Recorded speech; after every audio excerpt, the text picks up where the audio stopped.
আমার ফেসবুক বন্ধুরা, তোমরা কি চিন্তায় পড়ে গেছো? হ্যাঁ, চিন্তায় পড়াটাই স্বাভাবিক। অনেক বন্ধুদের দেখা যায় ড্যাশবোর্ড লাল হয়ে গেছে। আমার ড্যাশবোর্ডে কিন্তু লাল হয়ে গেছে। লাল হওয়ার পিছনে কারণ হলো আমাদের কিছু ভুলের কারণে সেটা কিন্তু লাল হয়ে যায়। আরেকটি বিষয় হলো যে কয়েকদিন আগে আমার এঙ্গেজমেন্ট হঠাৎ করে এক সপ্তাহের ভিতরে মানে সবুজ হয়ে গেল, ১৫০ হয়ে যাওয়ার পরে আমি ভাবলাম হয়তো আমার ভিডিওটি কিছুদিনের ভিতরে ভাইরাল হয়ে যাবে, কিন্তু হঠাৎ করে যে কোনো একটি প্রবলেম হওয়ার কারণে আমার একটা কপিরাইট আসে। সেই কপিরাইটটি আসার পরে আমার টোটাল যে এঙ্গেজমেন্ট সবুজ ছিল সেটা কিন্তু আবার লাল পরিণত হয়ে যায়। লাল হইতে হইতে হইতে হইতে এমন একটা পর্যায়ে এসেছে ৩৯ হয়ে গেছে। এই যে ৩৯ লাল ড্যাশবোর্ড হওয়ার কারণে আমার ভিডিওটা কিন্তু বন্ধুদের মাঝে পৌঁছাচ্ছে না। না পৌঁছানোর কারণ একটাই, সেই কাজগুলি আমরা করছি না। হয়তো আপনারা বলবেন যে ভাই সেই কাজগুলি কি? সেই কাজটি হলো নতুন বন্ধু তৈরি করতে হবে। আমরা যে সকল ভিডিও দেখছি বা ছবি সামনে আসছে সেটাকে আমরা কমেন্ট করছি, কিন্তু সেই ছবির ভিতরে যে ছবিতে আমি কমেন্ট করেছি সেই ছবির ভিতরে যে আমার মতন যে আরও ১০ জন কমেন্ট করেছেন, নিত্য নতুন বন্ধু দেখে দেখে আপনাকে রিপ্লাই কমেন্ট করতে হবে। রিপ্লাই কমেন্টের মাধ্যমে কিন্তু আপনার এঙ্গেজমেন্ট দ্রুত বেড়ে যায়, পাশাপাশি আপনার ফলোয়ারে কিন্তু বেড়ে যায়। এখন আমরা যদি আরেকটা জিনিস আপনাদেরকে বলে দিই, যদি আপনার ১ বছর ২ বছর আগের কোনো ভিডিও দেখেন, সেই ভিডিওতে অন্ততপক্ষে একটা কমেন্ট করবেন। ওই ভিডিওতে কোনো সময় রিপ্লাই কমেন্ট করবেন না। রিপ্লাই কমেন্ট করতে গেলে আপনার আইডি যে কোনো মুহূর্তে ব্লক হয়ে যাওয়ার সম্ভাবনা থাকে।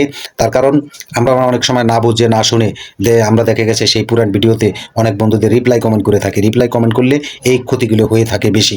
আরেকটি বিষয়, যখন আপনার নতুন ভিডিও, যেমন গতকাল বা আজকে সার্চে সেই ভিডিওতে যখন আপনি কমেন্ট করবেন, আপনার যদি আপনার নতুন কোনো বন্ধুকে সেখানে ১০ জন বা ১৫ জন কেউ যদি আপনার রিপ্লাই কমেন্ট করেন, সেখানে কিন্তু আপনার ফেসবুক কোনো কমপ্লেন করবে না, কোনো প্রবলেম হবে না।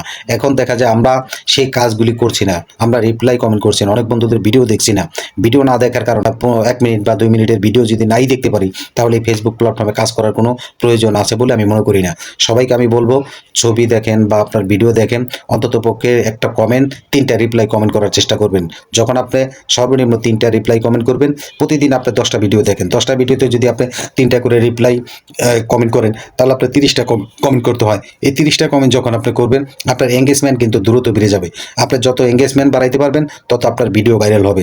এটা কিন্তু ফেসবুকের সিস্টেম। ফেসবুকে আপনার পরিশ্রম বেশি। যখন আপনার পরিশ্রম করে ফেসবুককে ভালো কিছু দেখাইতে পারবেন, ফেসবুক অবশ্যই আপনার ভিডিওটি ভাইরাল করে দিবে।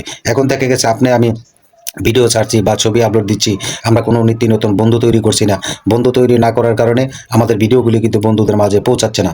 এই যে দেখা গেছে আমি যে ১০ জনের ভিডিওটা দেখলাম, দেখার পরে আমি তাদেরকে রিপ্লাই কমেন্ট করলাম, এই ১০ জনের কাছেই কিন্তু আমার ভিডিওটা চলে যাবে। ফেসবুক কিন্তু পাঠানোর ব্যবস্থা করে দিবে। এখন আমি যদি কারো ভিডিও না দেখি, আমার ভিডিও কারো মাঝে পৌঁছাবে না, এটা আমি মনে করি। এবং কি ফেসবুক প্ল্যাটফর্মে যারা কাজ করেন সবাই কিন্তু এটাই মনে করেন। তবে আপনারা যারা ফেসবুক প্ল্যাটফর্মে কাজ করছেন, সকলের প্রতি আমার অনুরোধ থাকবে, অবশ্যই ভিডিওগুলি দেখবেন, দেখে গঠনমূলক কমেন্ট করে পাশে থাকবেন এবং কি ৩ থেকে ৫ জনকে রিপ্লাই কমেন্ট করার চেষ্টা করবেন। তাহলে আপনার এঙ্গেজমেন্ট বেড়ে যাবে। এই ফেসবুক প্ল্যাটফর্মে কাজ করে আপনি সফলতা আনতে পারবেন। সবাইকে ধন্যবাদ। আসসালামু আলাইকুম।